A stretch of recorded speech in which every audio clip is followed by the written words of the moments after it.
लिए बायस से सख्त परेशानी हो सकती है ऐसी जंग। ये टल जाए तो बहुत अच्छा है, हमेशा के लिए टल जाए तो बहुत अच्छा है। ये टल जाए तो जी। बहुत अच्छा है, हमेशा के लिए टल जाए तो बहुत अच्छा है। बहुत अच्छा लगा, आपने बहुत ही इख्तिसार के साथ फिलहाल मौजूदा हालात पर रोशनी डाली है। मैं फिर आपके पास आऊंगा। अब मैं फिलहाल रुख करता हूं, हमारे दूसरे मेहमान जो है हमारे साथ मौजूद हैं, आगा सैयद मुज्तबा, एक्सपर्ट है ईरानियन अफेयर्स के। मुज्तबा साहब, आपका इस्तकबाल करने के साथ साथ आपके जहन में क्या चल रहा है अभी इस वक्त? आपके जहन में क्या बातें चल रही हैं? क्या जंग होगी? अगर जंग होगी तो ईरान की हालत क्या होगी? अगर जंग होगी तो ईरान किस तरह से उसका सामना करेगा, या जंग नहीं होगी? देखिए, मुझे बुलाने के लिए आपका शुक्रिया। जी। सबसे पहले, जंग किसी भी हालत में अच्छी चीज नहीं है। बिल्कुल। जंग जो है खुद एक बुरी चीज है, और किसी लिहाज से भी दुनिया के किसी कोने में जंग होनी नहीं चाहिए। मसाइल हैं, इख्तिलाफात हैं। अगर दुनिया का वतीरा और तरीका यही बन जाए कि मसाइल को बातचीत के जरिए आपस में मिल बैठ कर हल किया जाए, तो ये दुनिया के लिए बहुत अच्छा था। देखिए, अभी जो हालात बन रहे हैं उस लिहाज से मैं नहीं समझता हूं कि अमेरिका जो है ये बेवकूफ़ी करेगा ईरान पे हमला करने का, क्योंकि ईरान एक कमज़ोर मुल्क नहीं है। अगर माशियती तौर जो सैंक्शंस की वजह से वहाँ पे मसाइल हैं, लेकिन मिलिटरली जो ईरान है वो एक मजबूत मुल्क है। जो हमने इसी से पिछले साल जो 12 रोज़ा जंग हुई थी इसराइल के साथ, वो दुनिया ने देखा कि जो मिसाइल टेक्नोलॉजी, जो डिफेंस टेक्नोलॉजी ईरान के पास है, तो ईरान ये सलाहियत रखता है। जब B-2 बम्बर्स ने भी जो बंकर बस्टर्स का इस्तेमाल करके वहाँ पे हमला किया था, तो उसके फौरन बाद जो कतर में अमरीकी बेस है, तो उस पे ईरान की मिसाइल जो है वो बरस पड़ी। लिहाजा यही सिनेरियो अभी बनता है कि किसी लिहाज से जंग किसी भी मसले का हल नहीं है, और ईरान को कमजोर समझकर उस पर हमला करना, ये मैं नहीं समझता हूं कि इतना बेवकूफ भी अमेरिका होगा। बिल्कुल। अब सवाल ये पैदा होता है कि ये तो बात की बात है, हालांकि पहले तो इसी का अंदाजा किया जाता है कि अगर दो बदे मुकाबिल हैं तो वो देखते तोलते हैं कि मेरे हक में क्या क्या चीजें हैं, मजबूती किस तरफ है, कमजोरी किस तरफ है। लेकिन मैं आपसे जानना चाहता हूं कि क्यों ऐसी आज हम चर्चा ही कर रहे हैं कि ये जंग होगी? क्या वजह है, क्या खता है ईरान की? क्या ऐसा कर दिया ईरान ने कि अमेरिका चाहता है कि जंग हो और ईरान को सबक सिखाया? जी बिल्कुल, आपका बहुत उम्दा सवाल है, और जो बरवक्त सवाल है। देखिए, मसला जो है, अमेरिका और ईरान की कोई बराह रास्त कोई दुश्मनी नहीं है। उनका कोई डिस्प्यूट जो है, आपसी जो बायलैटरल डिस्प्यूट जिसको हम कहेंगे, वो नहीं है। जो मसला जो है वो इसराइल के हवाले से है कि इसराइल एक गासिब एंटिटी है, इलिजिटिमेट एंटिटी है, जिसने फलस्तीन की सरजमीन पे गासिबाना कब्जा किया है। और फलस्तीन के उसमें, देखिए, मुझसे कोई एतराज भी कर सकता है, लेकिन एतराज करने से पहले उसको तमाम यूएन चार्टर्स देखनी पड़ेंगी, जो बार बार जो है यूएन रेजोल्यूशंस जो इसके हवाले से दुनिया भर के सामने हैं, उनको देखकर फिर अपना जो जवाब देना पड़ेगा। तो फलस्तीनियों को जो अपने सरजमीन से, अपने घरों से, अपने जमीनों से बेदखल करके वहां पे जो है जबरदस्तियां सेटलमेंट्स बनाई गई, उस वजह से, क्योंकि ईरान जो है फलस्तीनी अवाम का हामी रहा है, वकील रहा है, उनकी हक की बात करने वाला रहा है, खासकर इस्लामी इनकलाब के बाद। तो वही एक दुश्मनी है अमेरिका की कि ईरान जो है उस पॉलिसी से हट जाए, और जो अमेरिका की तोती बाकी सारे जो है इस खित्ते के ममालिक हैं बोलते हैं, ईरान भी बोलना लगे, तो ईरान के साथ कोई दुश्मनी नहीं रहेगी। लेकिन जब तक फलस्तीन की, जब तक गजा की बात ईरान करता है, तो ईरान की दुश्मनी अमेरिका के लिए जरूरी बन जाती है। ठीक है, हमारे साथ श्रीनिवास साहब भी हैं। श्रीनिवास साहब, मैं आपके पास आना चाहता हूं। मैं आपसे दो चीजों पर सवाल करूंगा, छोटे दो सवाल मेरे हैं। वो सवाल ही है कि पहले तो आप ये बताएं कि आपको क्या लग रहा है, जो आपका तजुर्बा है, जो आपकी ऑब्जर्वेशन है, रीडिंग है, क्या लग रहा है कि वाकई अमेरिका जो है वो हमला करने जा रहा है ईरान पर? और पहला। दूसरा सवाल ये कि क्यों आखिर ये जंग अगर होगी तो क्यों होगी? क्या बड़ा कारण आप देखते हैं? आजम साहब, बहुत बहुत शुक्रिया ये डिबेट के लिए जी। आई होप मेरा आवाज आपको आप तक आ रहा है। ये देखिए, ये मल्टीपोलर वर्ल्ड में अगर जिस तरह से हम बोलेंगे कि जिस तरह से कोई अभी फिलहाल 2 गुट नहीं है, 3 गुट नहीं है, क्योंकि हर किसी का एक मफाद होता है, एक इंटरेस्ट होता है। जिस क्षेत्र में आपके जी इकोनॉमिकल, जियोपॉलिटिकल एंड आपके मिलिट्री जो आपके एम्बिशंस होते हैं, उसके हिसाब से आपका पॉलिसी बनता है। अब देखिए, डोनाल्ड ट्रंप जब है, उन्होंने हर किसी से तो उन्होंने हर किसी को माई वे और हाईवे के हिसाब से काम कर रहे हैं। जी और जिस तरह से ये वेनेजुएला का आपने देखा है, छोटे छोटे कंट्रीज को धमकाना, उन कंकर करना, ग्रीनलैंड पे अब आक्रमण की कोशिश कर रहे हैं।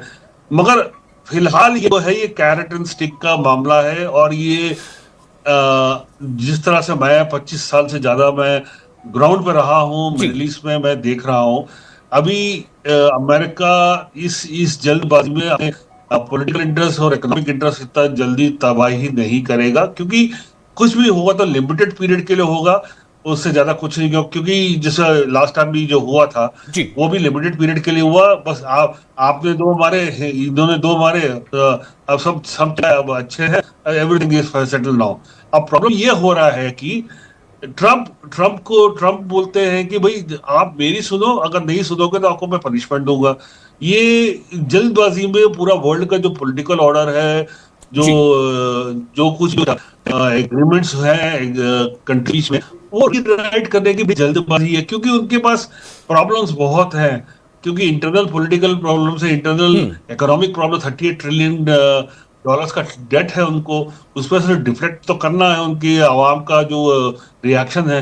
तो कुछ ना कुछ तो वो करना चाहते हैं। और दूसरा ये लोकल जो आप मिडिल ये ईस्ट का कहना चाह रहे जो सिद्धार्थ साहब कि इशू है, अमेरिका के पास कोई बहुत बड़ा कारण नहीं है ईरान पर हमला करने का, बल्कि अपनी जो इंटरनल जो उनके चैलेंजेस हैं देश के अंदर आंतरिक, उससे कहीं ना कहीं ध्यान मोड़ने के लिए इस तरह की चीजें जो है कि अमेरिका, ट्रंप साहब कुछ बोल रहे हैं या कर रहे हैं। यही हो रहा है। देखिए, मैं आपको ऑल सीरियसनेस में आपको एक छोटा सा एग्जांपल देता हूं। जी जॉर्ज डब्ल्यू बुश जब थे प्रेसिडेंट, हाँ उन्होंने इतना वो मीडिया में आए, इतना टेलीविजन पे आए, कुछ नहीं किया। उन्होंने अपना प्रपोजल वापस लिया। अगले दिन उन्होंने अटैक किया इराक पे, जब वो इराक का वॉर हुआ।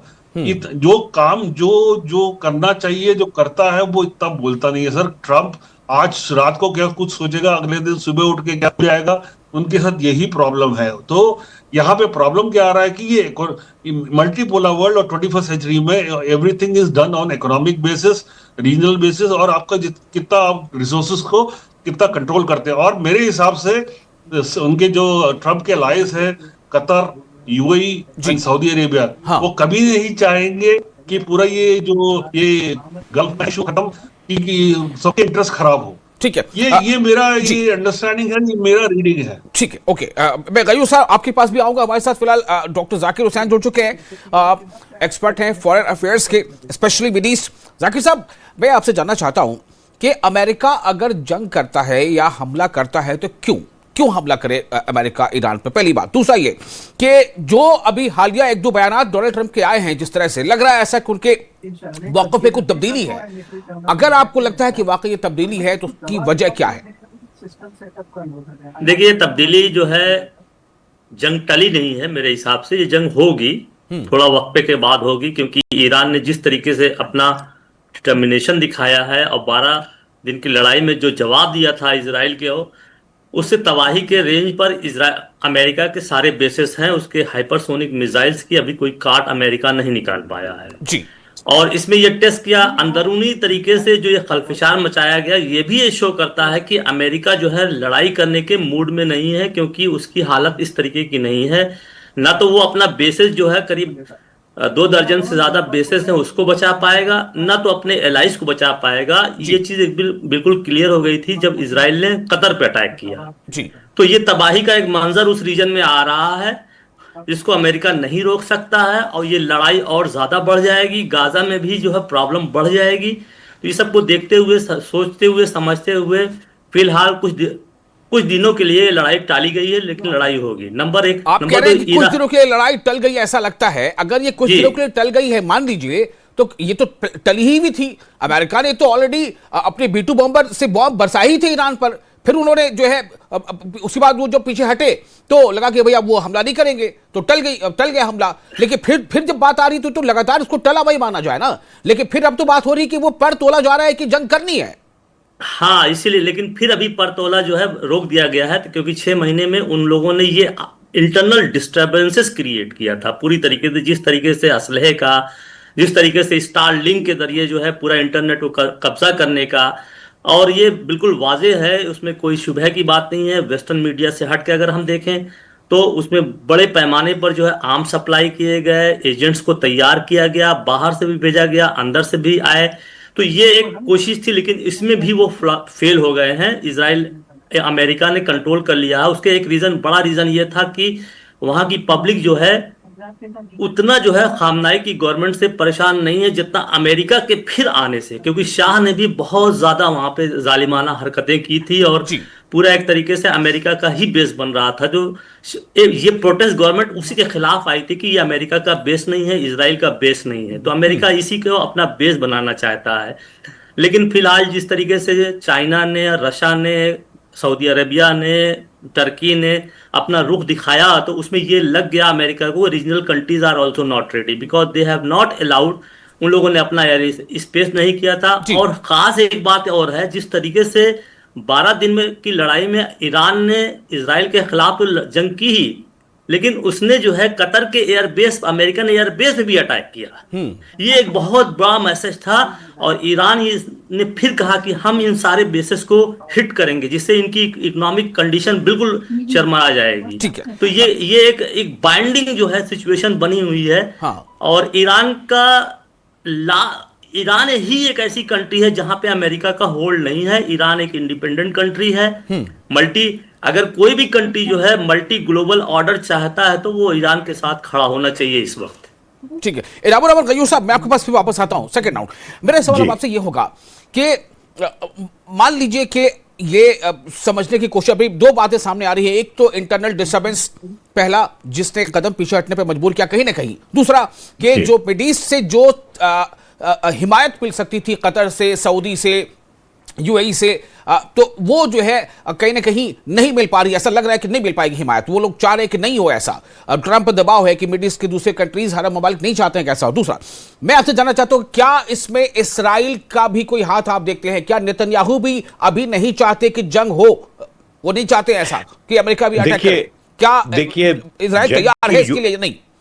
जंग की जो भी तबाहकारी होगी वो इसराइल सोचता है कि उसकी बला से, उसको इस बात की कतई परवाह नहीं है कि इस जंग के अंदर दूसरे लोगों का क्या नुकसान हो सकता है। मैं सवाल ये करूं कि कहीं इसराइल अपना नुकसान तो नहीं देख रहा है, कि कहीं ऐसा ना हो कि ईरान जो है पिल के पीछे पड़ जाए इसराइल के?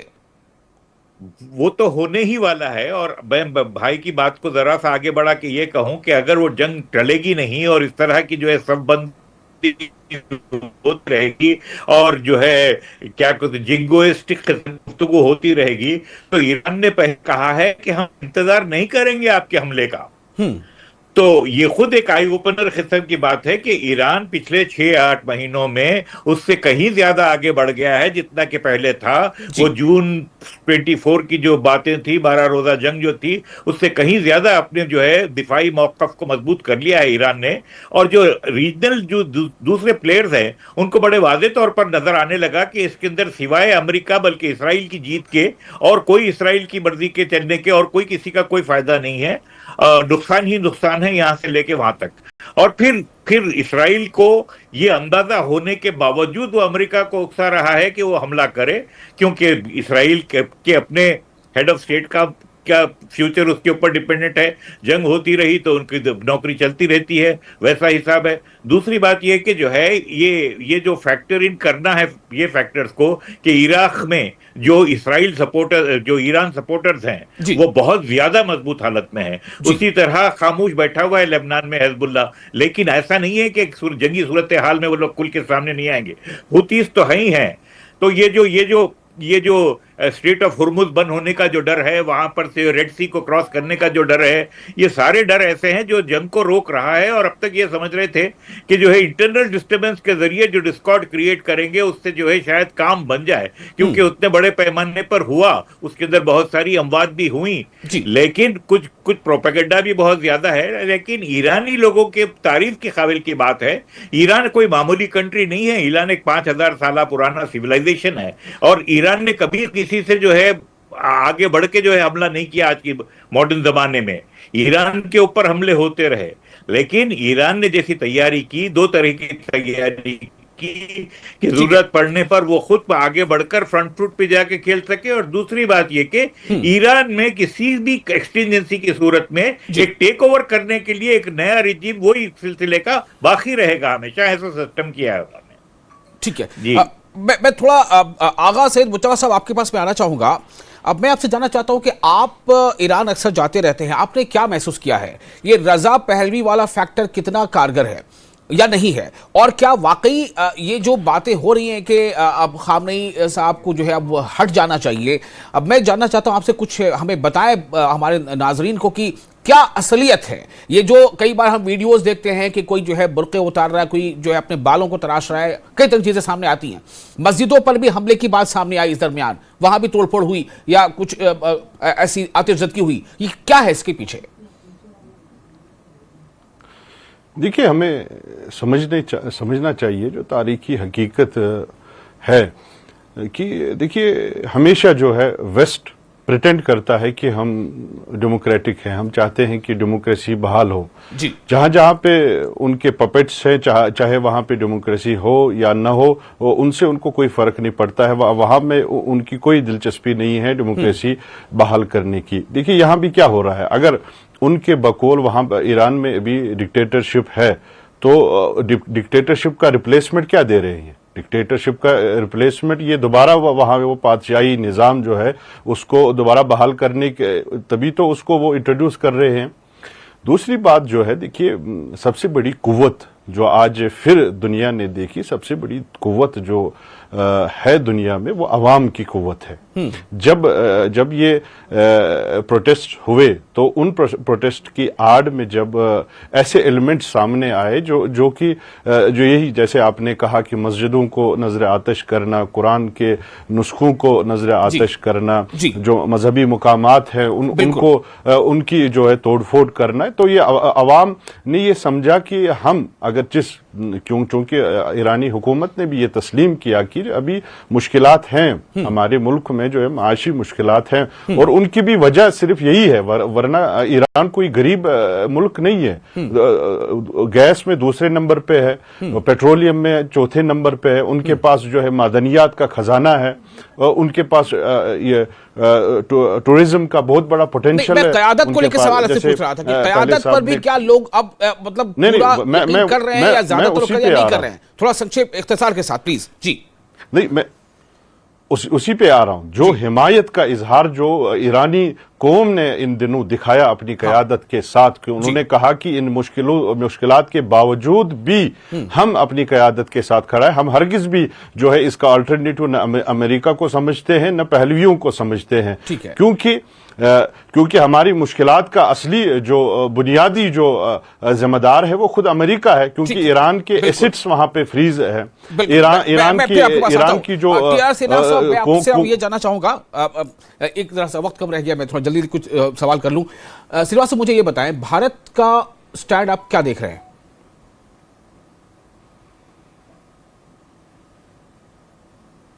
देखिए, हमारा stand, we always propose for a peaceful settlement of all the issues. और हम ये नहीं कि जंग किसी बात का हल नहीं होता, और ये जंग से हर किसी का ही नुकसान रहेगा। पूरा मिडल ईस्ट का जितना भी इकोसिस्टम है पूरा तहस नहस हो जाएगा। और ऊपर से जो ऑयल के प्राइसेस हैं, एक बार अगर आपका वॉर स्टार्ट हुआ, आप देखिए सबसे पहला असर हम ही को पड़ेगा, क्योंकि उसके एकदम से जो ऑयल प्राइसेस जो शूट अप होंगे, उसके हिसाब से हमको जो हमारा जो क्रूड बास्केट है उस पर हमको असर पड़ेगा। और हमारा जो बाइंग है, और क्योंकि ईरान भी हमको देता हुआ अभी सैंक्शन भी हो रहा है, और हमारा जो चाबार पोर्ट में हमारा जो इन्वेस्टमेंट है उसमें भी हम यही बोलते हैं कि भाई हम ये चाहते हैं कि भाई सेटलमेंट हो, टेबल पे बैठे सब लोग राजी खुशी सब हो, ताकि हम सबका, क्योंकि जियो पॉलिटिक्स में और फॉरेन पॉलिसी में भारत के साथ साथ मैं अपना मफाद कहाँ है मैं ये देखूंगा सबसे पहले, क्योंकि जो सेंट्रल एशिया का जो मेरा रूट है वो ईरान के थ्रू है, ठीक है। उसके बिना तो मेरे को इश्यू होता है। हाँ, सो बस। मैं ये समझता हूँ कि सबसे पहले ये रिजॉल्व हो जाए। जी जी जी बिल्कुल। जाकिर साहब, मैं फाइनल कमेंट आपसे, आप कितना महसूस कर रहे हैं फर्क अरब ममालिक के रवैये में इस बार? ये बहुत इंपॉर्टेंट है जो सवाल मैं आपसे कर रहा हूं। बहुत ज्यादा है। कभी भी जो है अरब ममालिक जो है इस तरीके से ईरान की हिमायत में नहीं खड़े हुए थे। सऊदी अरबिया का रोल नुमाया रहा है, उसने पहला कदम उठाया है कि मेरा एयर स्पेस कोई नहीं उठाएगा, कोई नहीं खाली उसको इंटरवेन करेगा, उसको उसको लेकर सभी जो है अरब गल्फ उसमें आए। और ट्रम्प को बहुत ही सीधा मैसेज दिया कि ये लड़ाई ना आपको जीतने में कोई फायदा करेगी ना मेरे हम लोगों को ये होगी, क्योंकि ये उसी तरीके से होगा कि आप जो है मुर्गी को ही जबे कर रहे हैं, कि जहां से आपका डॉलर मिलता है, जहां तेल मिलता है, जहां सारा सब कुछ, अभी आप आए थे 4-5 ट्रिलियन डॉलर का, खरब डॉलर का जो एग्रीमेंट करके गए थे। और एक चीज और ये सामने आई है कि कतर के ऊपर जब इजराइल ने अटैक किया तो इसने पूरा जो है खित्ते की डायनेमिक्स बदल दिया। ये अरब गल्फ, इन लोगों ने अपना जो बेस दिया है अमेरिका को, वो किस लिए दिया था? ये इसीलिए दिया था कि हमको प्रोटेक्शन देगा। आज वही बेस जो है इनके लिए बवाले जान बन गया है। और राइज ऑफ चाइना और रशिया जो अलायंस है, इसने एक अल्टरनेटिव उनको दिया, और इकोनॉमिक पॉलिसी जो है वर्ल्ड की इधर ईस्ट की तरफ शिफ्ट हो रही है। ठीक है। ये सब देखते हुए इन लोगों ने अपनी पॉलिसी बदली है, और नुमाया आने वाले दिन में ये और ज्यादा बढ़ेगी, और अमेरिका बहुत ही अच्छी हालत में वहां नहीं रहेगा। उसको इजराइल की पॉलिसी को रिवाइज करना पड़ेगा। और जहां तक हमारी बात है, हमने कुछ लूज किया है उस रीजन में। अच्छा, हमने लूज किया है, जो हमारा ट्रेडिशनल रोल था वो हमने प्ले नहीं किसी दिन किया। चर्चा करेंगे, आज वक्त कम है। आज बस इतना सवाल ये था मेरा आपसे कि क्या जंग का खतरा टल गया? तो मुझे लगता है कि सभी पैनलिस्ट इस बात से इत्तेफाक रखते हैं कि फिलहाल टल गया। मैं गयूर साहब, फिलहाल टल गया, हाँ या ना? जी जी, जाहिरी तौर पर टला हुआ है। ठीक है, अल्लाह करे कि वैसा ही हो। सिनवार साहब, फिलहाल टल गया? फिलहाल टला हुआ है, फिलहाल टला हुआ है। चलिए, ओके, बहुत शुक्रिया आप तमाम मेहमानों का, आपने बहुत अपना कीमती वक्त दिया। और आप